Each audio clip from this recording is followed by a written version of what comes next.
can use the link in the description to get your comments recognized or the link displayed below the ticker on every single show segment that is GSMCPodcast.net. It really helps the show, makes the show much more interactive between myself and you guys.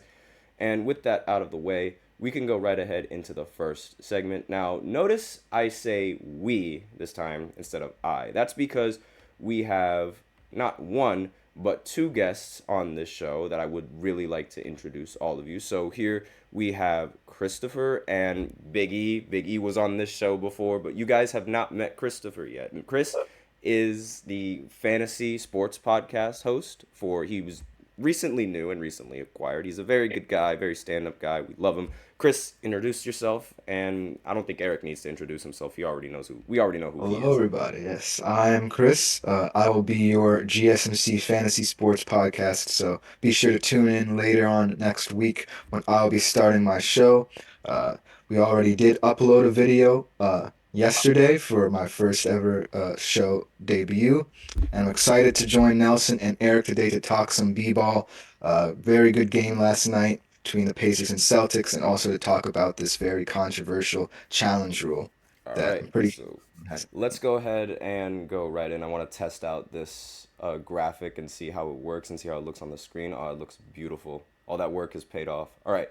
So obviously the Celtics, they completely blew the Pacers out of the water. I saw this coming a mile away. I didn't really. I thought they were going to lose in game two because that seemed to be the trend for the Celtics throughout the entirety of the postseason. They'd win game one, then they'd lose game two, but then they just, they get it rolling in the rest of the series and they win in five. But that's not what happened. And they had a lot of help with Jaylen Brown. He ended the game with 40 points, 5 rebounds, and 2 assists. They also had some great help from Derek White, who ended the game with 23 points, 4 rebounds, and 6 assists. So obviously, guys, what do you guys think about this game? Like, what were your thoughts? So we'll start with Eric since he hasn't talked. Well, I kind of after game one, I honestly kind of thought that the Boston Celtics were in a little bit of trouble because they were expected to kind of have this game kind of be the first game, kind of game one, and the second game, like you said, game two, they've had the history and the MO of losing it. So I was honestly kind of ready to see Indiana kind of turn it around. There's definitely some more time. They're heading back to Indiana. The game's on Saturday, I think. It's on Saturday. And I don't know. I just think, and they haven't lost at home since March. I Yeah, think the I saw game the that game is somewhere. That's tomorrow to answer your impressive. That's question. crazy. They Boston, they have to keep it together. So they definitely have. If they want to keep winning, or if they want to make it to the finals, they need to rely on Jaylen Brown, having this type of game, and also Jason Tatum, and kind of just the whole team effort. So now, Chris, what do you think about this game? Did you watch it? Like, I know I watched the I entirety. actually did not watch it, but here's the reason why I'm a huge Celtics fan. And so when I hear like the whole Celtics narrative, especially after game one, about all these pundits coming out in full force and saying, hey, this team is not that competitive and this Pacers can really put up a fight in this series, I'm like, okay. But we in game two proved that, we can really turn it on. Obviously, the past couple of game twos, we really weren't getting it going. So this is a clear benchmark for the Celtics in terms of trying to end this series as soon as possible and like dispel any notions that we're not of a championship mentality. And as soon as we win the championship, I'm just gonna be very happy. But until then, I'm gonna kind of rest on my laurels and not say anything that will, make people angry. So overall, I'm just really happy with this effort. I'm really happy for Jaylen Brown as a whole. Glad that he had a good game after being, in my opinion, snubbed from all NBA teams. So yeah, I just think that this was a very interesting game. Hopefully, the Celtics can complete the sweep. But Indiana's very good at home, as Eric said. So I'm looking forward to how this series shapes out. Yeah, I mean, so do you want to talk a little bit more about that snubbing? Because I do know you wanted to talk like about the All NBA selections, but I mean, I sort of thought that like obviously Brown, he definitely deserved to be an All NBA. I would have put him over Halliburton. That's just me because like I mean, I've said it before on this podcast that I was going to turn into the biggest Boston Celtics fan just for this series because I don't like Indiana. They're mean, they're evil, they're bullies. I don't like them. They ruined my Knicks. I'm pretty sure E like he feels the exact same way about this Pacers team and just wants them gone. Oh, absolutely. Get him out of here. I'm getting my broom right now for those Celtics. Oh, Sweep he's them. calling the sweep. He's calling the sweep I'm early. Oh calling it no. sweep. Uh-oh. What do you think about that, Man. Chris? Do you think that's a little bold I'm gonna or like rest because Indiana is a very tough team. I'm gonna say that. Obviously they lost Tyrese last night, but overall, I do think that the Celtics are just that much more experienced. They want the chip this year. They deserve the chip this year, in my opinion. One of the best teams in the history of the NBA this year.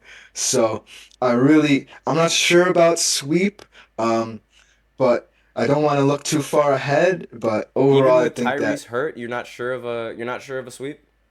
I just feel like until I see it, I can't believe it in my opinion. So ultimately, I Oh, can't so like modest. And this My is man Chris being so modest. No, I Yeah, think the no, no, yeah no. But Celtics, like they're to a be great fair team. though, you had this. He is a Celtics fan, so this wouldn't be like the first time where he has his hopes up, and then they just they destroy True, all of his yeah. hopes. So it's like I guess it's just Yeah, learning from that's past true. experience. I mean, I always say that the Celtics are basically the Dallas Cowboys of the NBA, where it's like every Ooh. single exactly. or the San Fran or the Ouch. 49ers, if you will, where all the fans they think they have it in the bag, but then Yep. when the going gets tough, the team just isn't there. And like that's just what history sort of shows. And the reason why I say like Cowboys is supposed to like San Fran because it's been so long since we've seen like when the Celtics were dominant, it was such a long time ago.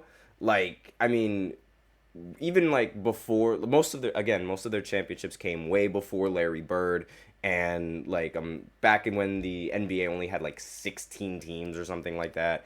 And it's like, it's old, similar to how the Dallas Cowboys, their best of the best seasons were 20 something years ago. And it's crazy to think that it's over 20 something years ago, but it's like that's sort of the thought process that I have. But then again, like I say 49ers because they're successful now. Like they're playing really, really well now, similar to how the 49ers get really far as well, but it's just they just miss Yeah. it. So it's like one or the other for it's one or the other for me. But so you Chris, you do like fantasy, right? So how did you favor with this? Like this kind of performance from Jalen Brown?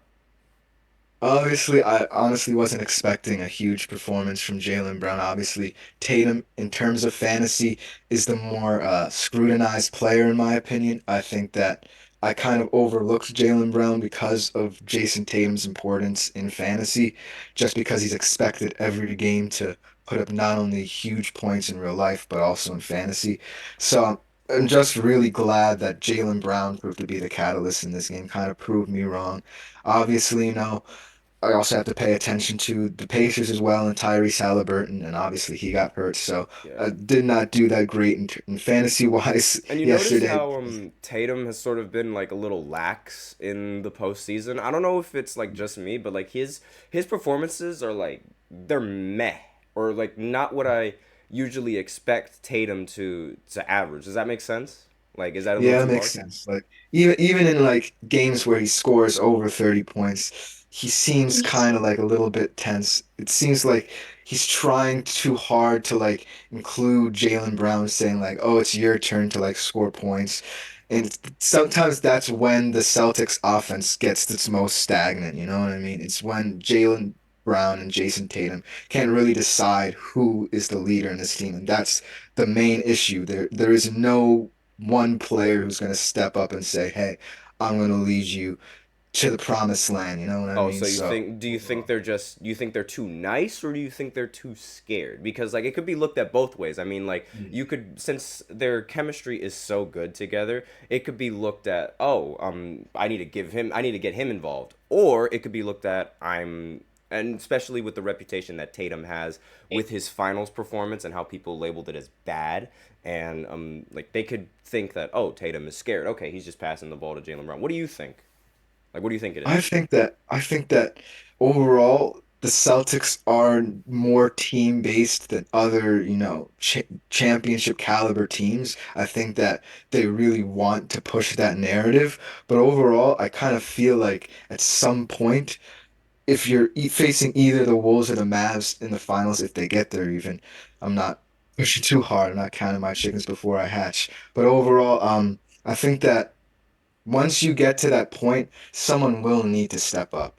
And it could be Jason Tatum and it could be Jaylen Brown like last night. So I'm just hoping that Jason Tatum or Brown decides, hey, look, in order to win a championship, one of us is going to have to like go off for a certain amount of points because that's what they need. The NBA is turning into a more superstar driven league. It's turning into a face of the league kind of league. And right now, the Celtics are the best team in the league, but they don't really have someone who I would call a superstar of the league. But I mean, you kind of need a team to in order to win these playoffs and these finals. And honestly, I feel like the biggest problem with some of the teams that don't win is because they rely on one specific person all too much. And with the way that the Celtics play and them taking a lot of three-pointers, it's really just live and die by the three for them. So I really feel like they could make this dynamic work, and they could definitely make this team ball work, similar to how the Spurs would made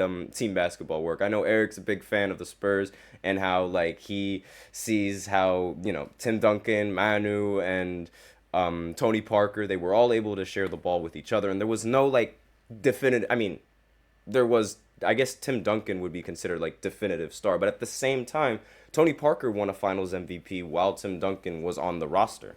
So it's like it's sort of a dynamic that like it's a team-based dynamic that all of them have. So with that, we are out of time for this first segment. So now I will go ahead and wait a minute, there's someone in the chat. Kenneth is in the chat. He says, "Don't forget Tiago Splitter."